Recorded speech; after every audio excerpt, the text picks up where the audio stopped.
Dear students, exercise 3.1 हम solve कर रहे थे। उसी का 5th क्वेश्चन है। एक वृत्त दिया गया है आपको जिसकी व्यास की लंबाई आपकी 40 सेंटीमीटर है और एक जीवा दी गई है जिसकी लंबाई 20 सेंटीमीटर है। तो माना व्यास आपका है AB और जीवा है आपकी CD। तो क्वेश्चन में आपको इस जीवा के संगत छोटे चाप की लंबाई ज्ञात करनी है। तो ये जो आपकी जीवा है CD, इसके संगत छोटा चाप ये वाला होगा। ये जो आपका CD है ये वाला आपका चाप होगा। माना ये चाप L है, तो चाप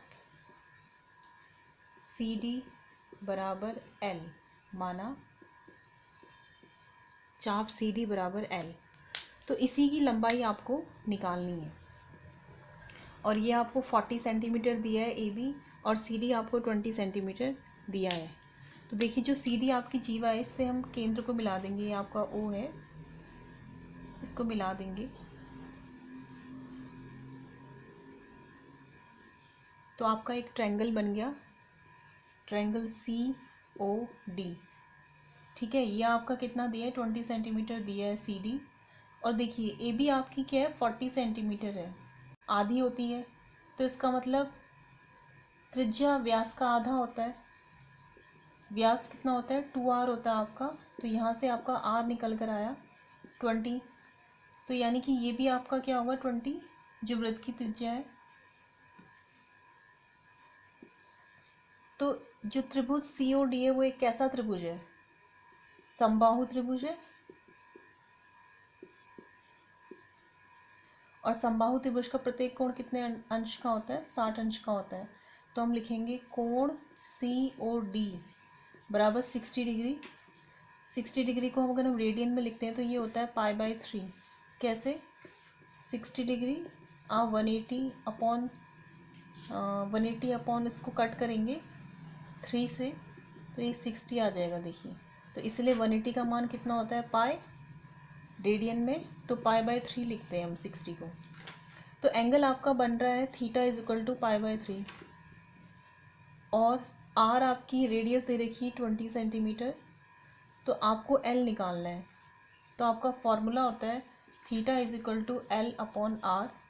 तो यहाँ से L is equal to theta into R, यानी कि थीटा है आपका π/3 और आर है आपका 20। तो आपका आंसर आ गया एल इज इक्वल टू 20 π/3। ये आपका आंसर आ गया इस क्वेश्चन का। L is equal to 20 π/3। इसको आप पाई की वैल्यू रख के सॉल्व भी कर सकते हैं या इतना ही सेंटीमीटर आंसर भी उत्तर दे सकते हैं। नेक्स्ट क्वेश्चन में आएंगे। अब नेक्स्ट क्वेश्चन में आपके दो वृत्त दिए गए हैं। दो ऐसे वृत्त हैं जिनके समान लंबाई के चाप है, यानी कि जो चाप लिए गए हैं वो समान लंबाई के हैं। अगर ये चाप L1 है और ये L2 है तो L1 is equal to L2 दिया गया है और ये एक कोण अंतरित कर रहे हैं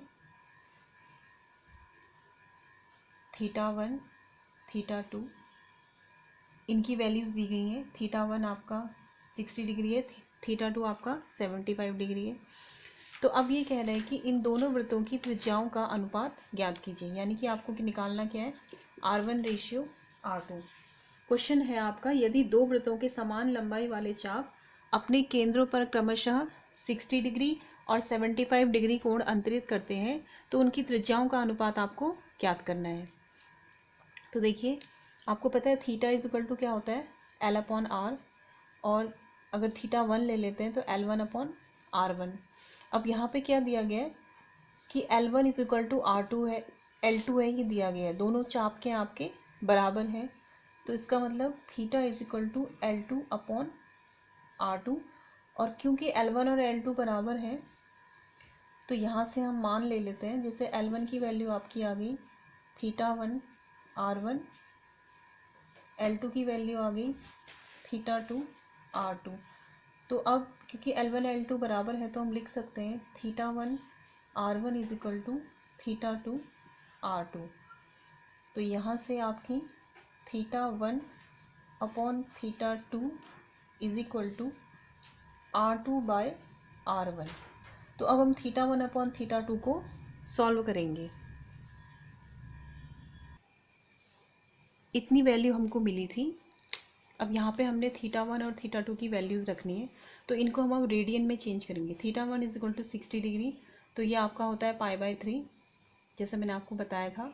अब θ2 इज इक्वल टू आपका है 75 डिग्री, तो इसको भी हम चेंज करेंगे क्योंकि हमको मालूम है 180 डिग्री बराबर क्या है पाई रेडियन, और 1 डिग्री बराबर π/180, तो 75 डिग्री बराबर ऐसे करके इसको चेंज करते हैं। यहीं से ये π/3 भी आता है, तो उसको हम चेंज कर लेंगे 75 π/180। तो ये आपका कट करके आएगा 15 से कट हो जाएगा ये। 15 5 ज़ा 75 और 15 1 ज़ा 15, तो 12 आ जाएगा। 15 2 ज़ा 30, ये आएगा आपका 5 π/12। तो ये वैल्यूज़ अब θ1 और θ2 की हम यहाँ पुट करेंगे।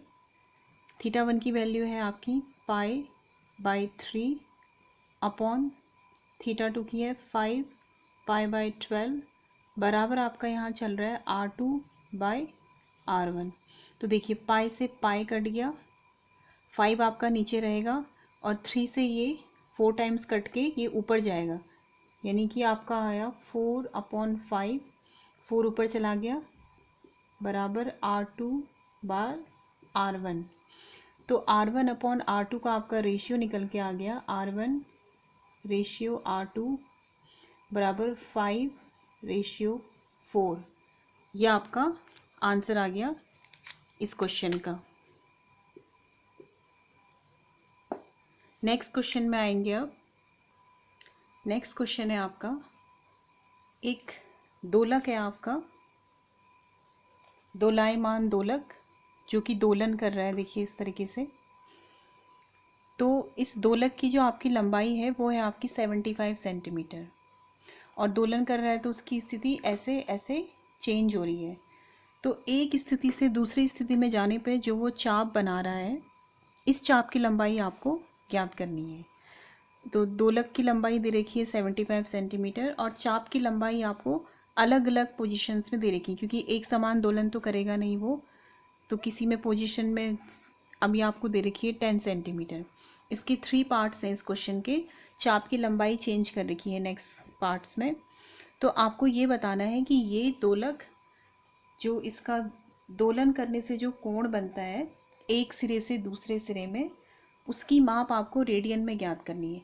यानी कि जब वो ए से बी में पहुंच रहा है तो वो यहाँ पे कितना कोण अंतरित कर रहा है, उसके दोलन करने से जो कोण बन रहा है उसकी आपको माप रेडियन में ज्ञात करनी है। तो इसको करेंगे सॉल्व। आपको पता है थीटा इज इक्वल टू क्या होता है L/R। तो L की वैल्यू यहाँ पे कितनी दी गई है 10 सेंटीमीटर, 10 सेंटीमीटर, और यहाँ पर आपको ये दिया गया है R दिया गया है 75 सेंटीमीटर। तो इसे सॉल्व कर लेंगे।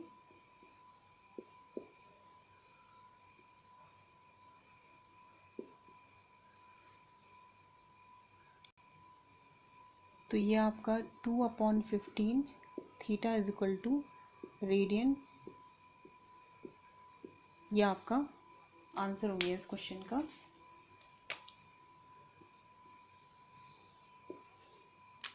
नेक्स्ट क्वेश्चन में आपको चाप की लंबाई चेंज कर दी गई है, करना आपको इसी तरीके से है। Theta is equal to L/R लिखेंगे, वहाँ पे L की वैल्यू आपकी अलग अलग दी गई है। तो उन क्वेश्चंस को आप खुद से करने की कोशिश करेंगे, इसका सेकंड और थर्ड पार्ट, और इन क्वेश्चंस को सॉल्व करेंगे।